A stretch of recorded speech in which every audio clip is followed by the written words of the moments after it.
മനുഷ്യപ്പിള്ള എന്ന് പറയുന്ന സ്ത്രീയോടാണ്. നാണോ ഇല്ല തള്ളേ, ഒന്നേ ഉള്ളൂ, 10 ഉണ്ടോ? എന്നാ പിന്നെ അവളോട് അതും കൂടെ ഊരിട്ടില്ല. എവിടെയാണ് നിൽക്കാൻ പറ. കാണട്ടെ ആണുങ്ങൾ, പിടിക്കട്ടെ, ഒക്കെ ഞെക്കണമായിരിക്കും ആണുങ്ങൾ.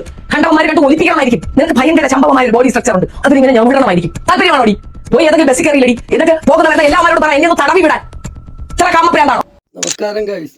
ഇത് കണ്ടില്ലേ, ഈ വീഡിയോ ഞാൻ നേരത്തെ കണ്ടു.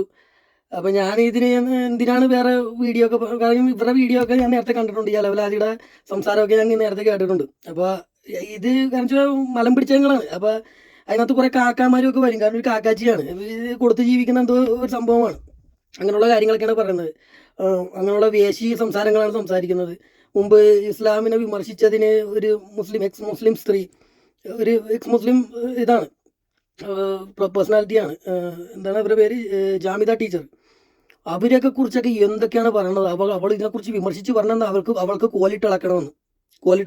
സ്ത്രീകൾക്ക് എല്ലാവർക്കും മനസ്സിലാവല്ലോ പറഞ്ഞാൽ. അപ്പോൾ അങ്ങനെയൊക്കെ പറഞ്ഞ ഒരു സ്ത്രീയാണ്. അപ്പോൾ ഇവളുടെ മനസ്സിൽ പണി പറഞ്ഞു, ഇവള് ചപ്പാത്തി കോലിട്ടൊക്കെ ആയിരിക്കും എന്തെങ്കിലുമൊക്കെ കാണിക്കണം, അല്ലെങ്കിൽ വഴുതിറങ്ങിയൊക്കെ ആയിരിക്കും.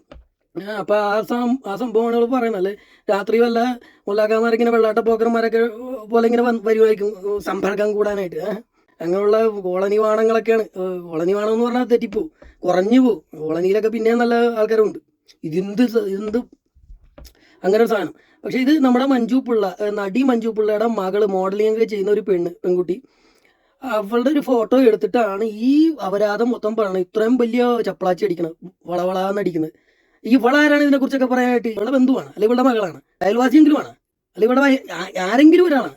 എവിടെയെങ്കിലും സമൂഹത്തിൽ മര്യാദ ജീവിക്കുന്ന ഒരു വ്യക്തിനെ എടുത്തിട്ട് ഇങ്ങനെ തോന്നിയവാസം പറയുക, എന്നിട്ട് അതുകൊണ്ടിട്ട് കുറച്ച് ആൾക്കാരെ കാണിക്കുക, കുറച്ച് പ്രശസ്തി നേടുക എന്നൊക്കെ പറഞ്ഞാൽ എന്ത് വധൂരിയാണ്. അപ്പോൾ അതിനകത്ത് വേറെ ആരെങ്കിലും ഒക്കെ വരും, ഈ പ്രത്യേകിച്ച് കാക്കാമാരൊക്കെ വന്നിട്ട് ഇങ്ങനെ എന്തെങ്കിലുമൊക്കെ പറയും. കാരണം ഇവളൊക്കെ കാകച്ചിയാണ്, ഇവള് പറയുന്ന വെറുതെ സംഭവമൊക്കെയാണ്, അങ്ങനെയൊക്കെയാണ് പറഞ്ഞു വരുന്നത്. ഇവള് എന്താ പറയാനായിട്ടിരിക്കുന്നത്? മുടി മറച്ചൊക്കെയാണ് ഈ ഇരിക്കുന്നത്. ഇവിടെ പറഞ്ഞത് എവിടെ പോയി? അങ്ങനെയുള്ള വധൂരികളൊക്കെയാണ് ഈ വന്ന് ഇങ്ങനെ പറയുന്നത്. പിന്നെ ഇവള് അത് കഴിഞ്ഞിട്ട് വന്ന് പറയുന്ന ന്യായീകരണം അതുകൂടി കേട്ടപ്പോഴാണ് എനിക്ക് ഈ വീഡിയോ ചെയ്യണം എന്ന് തോന്നിയത്. മഞ്ജു പിള്ളയുടെ മകൾക്കെതിരെ ഞാൻ ചെയ്ത ഒരു വീഡിയോ ഉണ്ടായിരുന്നു. എതിരെ എന്നല്ല, ആ കുട്ടി ചെയ്ത ഒരു വൃത്തികേടിനെ ബേസ് ചെയ്തിട്ട് എനിക്ക് ഇഷ്ടപ്പെടാത്ത ഒരു കാര്യമാണ് ഞാൻ പബ്ലിക്കിലേക്ക് വന്ന് പറഞ്ഞിട്ടുണ്ടായിരുന്നു. മഞ്ജു പിള്ള എനിക്കെതിരെ കേസ് കൊടുക്കും, മഞ്ജു പിള്ള എന്നെ മുക്കി കയറ്റും എന്നൊക്കെ പറഞ്ഞു. മഞ്ജു പിള്ള എന്നെ മുക്കി കയറ്റാൻ ഞാൻ താമസിക്കുന്നത് ഇന്ത്യയിലാണ്. ഇന്ത്യയിൽ അഭിപ്രായ സ്വാതന്ത്ര്യമുണ്ട്. അഭിപ്രായ സ്വാതന്ത്ര്യം ഉണ്ടെന്ന് ഒന്നാമത് ഈ കാക്കാമാര് വധൂരികൾക്ക് ഓരോ വാക്കിന്റെ അർത്ഥം എന്താണെന്ന് അറിയാൻ പാടില്ല. അഭിപ്രായ സ്വാതന്ത്ര്യം എന്ന് പറയുന്നത് ഇതാണ് സ്വാതന്ത്ര്യം. കണ്ടവന് എല്ലായിടത്തും കിടക്കുന്നവന്റെ ഉടുപ്പിന്റെ കാര്യങ്ങളൊക്കെ എടുത്തു വെച്ചുകൊണ്ട് അതിനെക്കുറിച്ച് അപവാദം പറയണം അഭിപ്രായ സ്വാതന്ത്ര്യം. വേറെ എന്തെങ്കിലും പറഞ്ഞപ്പോൾ വർഗീയത എന്ന് പറയും. വർഗീയത എന്താണെന്ന് അറിയാൻ പാടില്ല, അഭിപ്രായ സ്വാതന്ത്ര്യം എന്താണെന്ന് അറിയാൻ പാടില്ല. കാക്കാന്റെ കാര്യം ഇതാണ്. അഞ്ചന വന്ന് ഞാനറിയും മഞ്ഞൾ പോലെ വെളുത്തിരിക്കും എന്ന് പറഞ്ഞ കാര്യമാണ് കാക്കാന്റെ കാര്യം. അപ്പൊ അങ്ങനെയാണ് കാക്കാമാരും കാക്കാച്ചികളും ഇതുകൊണ്ടിട്ടൊക്കെയാണ് നമ്മൾ നിങ്ങളെ വിമർശിക്കുന്നത്. ഇത് കണ്ടാൽ പൊള്ളുമെങ്കിലും പൊള്ളിയിട്ട് കാര്യമില്ല. നീയൊക്കെ തന്നെ ബലത്ത് പോയി ചാകടാ നായിന്റെ മക്കളെ.